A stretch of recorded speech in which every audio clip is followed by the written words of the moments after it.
aumento da violência no campo, se isso tem, se a gente pode falar em algum marco Certo. aí, após esse Perfeito. processo de derrubada dos governos do PT. Também, se você Aham. puder abordar um pouco dos governos do PT, como é que foi a política agrária e tal. Você fica à Perfeito. vontade aí para falar o que você É, quiser. tá. É, bem, é notório, venho acompanhando, né, os relatórios de violência no campo, né, mobilizados pela CPT. É notório a escalada de violência desde 2016, né, 2016, 2017, com a explosão da violência no campo pós-golpe, né? Então a gente pode falar de mais nada de um agrogolpe, porque exatamente os povos do campo estão sofrendo, né, brutalmente com o aumento da violência, com a paralisia da reforma agrária, né? Por exemplo, 2016 para cá não foi constituído nenhum assentamento, nenhum. Parou, parou a política de reforma agrária, né? Algumas comunidades quilombolas foram reconhecidas, bem poucas, né? É, reconhecimento de terra indígena, regularização e tudo mais também parado. Então a gente pode dizer que houve, a partir do golpe, né, jurídico, né, parlamentar e tudo mais, que houve uma paralisia completa da reforma agrária, e isso tem um resultado claro no campo, que é exatamente o aumento da violência. Se eu não tenho justiça econômica, social, automaticamente os índices, né, dessa violência aumentam consideravelmente. Mas eu posso eximir o PT desse processo? Não, né? Nós sabemos muito bem que o PT, né, se abraçou com o demônio, né, historicamente aí, e exatamente, quando eu falo demônio, eu estou falando exatamente desses setores, né, do agronegócio, né, se abraçou com a principal liderança do agronegócio, que foi a Cátia Abreu, né, levou até o Ministério da Agricultura, inclusive, Blairo Maggi, né, figuras assim historicamente horrendas no campo.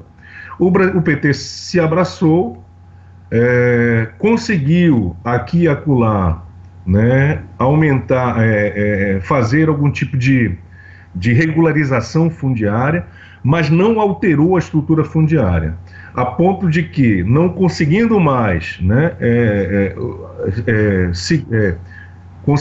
não conseguindo mais chegar aos interesses que esse grande capital no campo tinha, esses mesmos setores com que ele se abraçou também constituíram um golpe, e que a gente pode falar basicamente de um agrogolpe, já que exatamente aquele Congresso, né, pelo menos no que se refere aos deputados, a chamada bancada ruralista, ela tem em torno de 1/3 do parlamento, né? São um pouco mais de 200 parlamentares que são ligados diretamente aos setores do agronegócio, aos setores do agrobanditismo, que foi exatamente essa base, né? A chamada base aliada do governo do PT, durante aí basicamente esses 13 anos.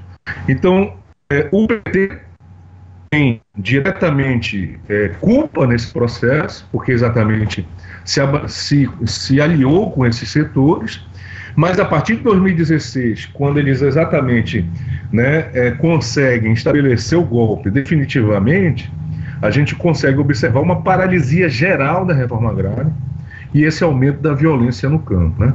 Repetindo para ti, os dados são brutos, né, são brutais, né, e reflete exatamente esse aumento da violência, né? Na Amazônia, fundamentalmente, Pará, principalmente. Aqui já tiveram, só no ano passado, de 2017, pelo menos 2 grandes chacinas, né?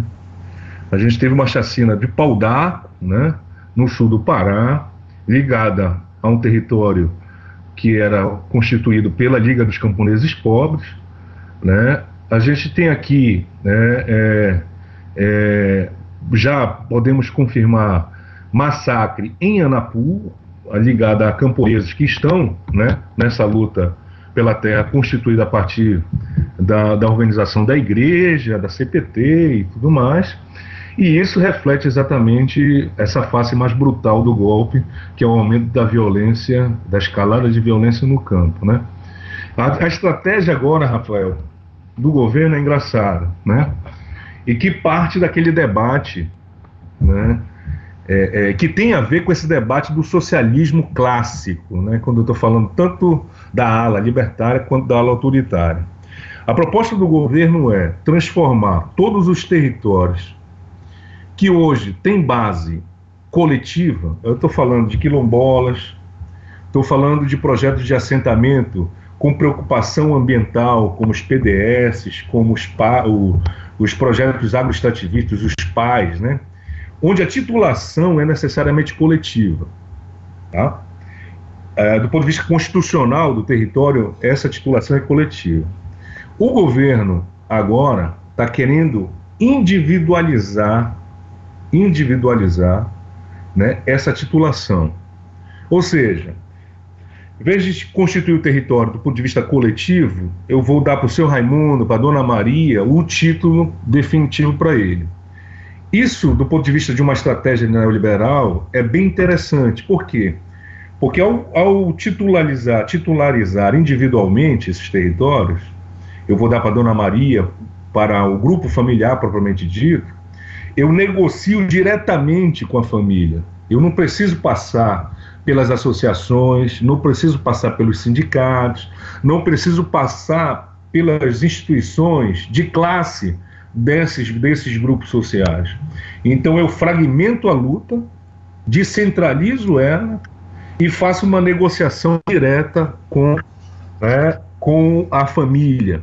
Então muitas vezes a família ela está numa vulnerabilidade econômica, social e tudo mais, às vezes está com uma doença, né? Ele precisa tratar numa cidade mais próxima, o seu parente, então ele não vai titubear de vender essa terra rapidamente. Então a estratégia de apossamento desse território no campo passa pelo processo de fragmentação, de solapar as instituições de luta da classe trabalhadora, para que exatamente possa negociar diretamente com a família, né? Então essa negociação direta com a família possibilita inclusive a venda da terra. A venda da terra para quem? Para empresas, para madeireiros, para fazendeiros, né? Então hoje a briga no campo relacionada a esses territórios campesinos, de povos tradicionais, envolve essa relação entre propriedade coletiva e propriedade individual, né? Então essa propriedade, a proposta do governo é individualizar, né, nesses projetos de cunho mais coletivo. Nos projetos de assentamento tradicional, a estratégia é emancipar, o que eles chamam, olha só, eles utilizam a expressão emancipar os assentamentos. O que é emancipar os assentamentos? É dar o título definitivo para a família, para que exatamente ela possa se virar sozinha, né? Então dá uma certa autonomia para que ela, vai te virar que tu não depende mais só do governo agora. Já que o sistema é cruel e impiedoso e vulnerabiliza essas famílias, numa das primeiras situações de crise que essa família se vê, né, que pode ser pelo estoque de terra, eu tenho muitos filhos, eu só tenho 10 hectares, não dá para segurar todo mundo. É uma doença, né, um problema com um vizinho. Essas famílias, elas são levadas necessariamente a vender as suas terras. Então isso aí é uma estratégia colocada hoje por esses arautos do agrogolpe, que exatamente procuram aí individualizar a luta pela terra, individualizar o título da terra, o que exatamente constitui o que a gente está chamando hoje aí de agroestratégias. São agroestratégias para se apropriar de territórios coletivos, né? Reservas indígenas, territórios quilombolas, reservas extrativistas, áreas de proteção ambiental, projetos de assentamento, ou seja, todo o acúmulo que nós tivemos aí de pelo menos um século de luta, né, pela terra, né, eu estou falando de pouco, né, dessa nova configuração que a gente tem no campo hoje, está sendo completamente destruída, exatamente para que a gente possa superar, para que eles possam superar os obstáculos jurídicos formais para se apropriar dos recursos que estão nessa terra. E aí envolve a questão da água, envolve a questão do subsolo, envolve a questão das florestas, envolve a questão dos saberes, né? Que aí tudo isso está em jogo e está sendo apropriado por esses setores, né? Então, eu acho que a gente precisa denunciar essas estratégias e ter claro e refinar esses instrumentos que possam aí resistir a esse processo. Deixa eu te perguntar uma coisa que eu não entendo a realidade do campo, né? Mas pela experiência urbana, eu percebi algumas estratégias do governo do PT durante os seus governos com relação aos movimentos urbanos, né? Eu queria te perguntar se foi semelhante, porque vejam, você está me falando que agora a estratégia é individualização, né? Você sai dos movimentos organizados para negociar direto com a família. O que eu tinha percebido dos governos do PT era uma negociação direta com o movimento do campo, do movimento social, né? Por exemplo, o movimento dos catadores. A ideia era o governo reunia diretamente não necessariamente com o movimento dos catadores e com as cooperativas vinculadas ao movimento. E parece que no âmbito do trabalho sindical, mais ou menos era essa a política também do governo do PT. Eu vivi bem de perto como isso foi também prejudicial. Em que sentido? Na medida em que o movimento ele foi perdendo cada vez mais na sua relação com o governo seu caráter de auto-organização e de resistência, né? Quer dizer, o governo acabou criando um movimento que se organiza para ganhar editais, para se adequar ou para conquistar benefícios a partir do diálogo com o governo e pouco a pouco ele vai perdendo uma coisa que é fundamental, inclusive é fundamental nesse momento que a gente está vivendo de ataque, a capacidade de resistir, né? Eu queria colocar essa questão, então, quer dizer, nós podemos falar que a gente passou de uma negociação direta com o movimento social, mas que tinha também uma forma de negociação que acabava cooptando e destruindo a base de resistência direta contra esse governo, contra qualquer outro, né? Por uma estratégia de individualização que agora destrói o movimento. Enfim, você acha que a gente poderia analisar por aí ou você seria menos cruel assim na percepção do modo como os governos do PT trataram os movimentos e tal? Não, acredito que é por aí, sim. Mas só tenho uma observação a colocar, né? O governo do PT, os governos petistas, né? Seja em qualquer escala, nacional, principalmente na época que eles estavam governando o país, né? Eles negociavam diretamente com os movimentos, mas também faziam políticas de cooptação desse movimento, né? Então a gente tem movimentos de luta pela terra, né? E aí os dados aí apresentam isso. Os últimos governos os últimos anos da Dilma também paralisaram a reforma agrária, mas não é porque houve uma criminalização do movimento social, mas porque o próprio movimento de luta pela terra fez um puxadinho no Congresso Nacional, no Palácio Nacional lá, né, e ficou engessado, engessado exatamente porque a cooptação dessas lideranças, colocadas como DAS, colocadas como cargo comissionado, foi enorme, né? O próprio MST teve um forte baque, né? É bom lembrar, por exemplo, que foi no governo petista que apareceu a Federação dos Trabalhadores em Agricultura Familiar, as FETRAFs, né, estaduais. Essas FETRAFs foram um racha do MST, exatamente daquela camada, daqueles setores que já tinham entrado como DAS, como cargos comissionados, nos governos do PT, seja em nível estadual, seja em nível federal, né? Nas secretarias de agricultura, né? No caso aqui do Pará, na época, o governo Ana Júlia, do PT, né? Uma série de lideranças que eram do MST, né? Começaram a trocar a luta, o trabalho de massa, o trabalho na frente de massa, trocar pelos gabinetes, trocar pelos escritórios no interior das secretarias de Agricultura e também no Ministério do Desenvolvimento Agrário, né, no Ministério da Agricultura. Isso automaticamente colocou para o movimento, né, uma questão que é a questão da sua autonomia, que é a questão da cooptação, né, e que automaticamente engessa esse movimento.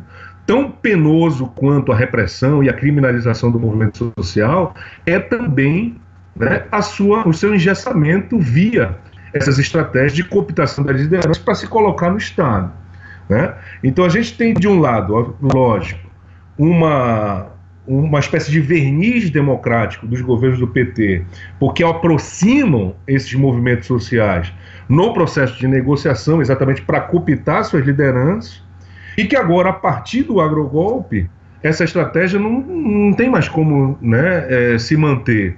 E o governo agora, né, escolhe um novo processo, porque sabe muito bem que agora uma parte desses setores que perderam, né, os seus escritórios, perderam os seus DAS, estão voltando para a base, estão voltando para as bases sociais. E ao voltar para as bases sociais, não dá agora para ficar fazendo negociação direta com os organismos desses trabalhadores, porque exatamente vão sofrer oposição sistemática no seu interior. Então a estratégia agora é solapar as instituições, solapar as representações, solapar as organizações de classe, exatamente para, né, negociar diretamente com a família, individualizar a questão, né?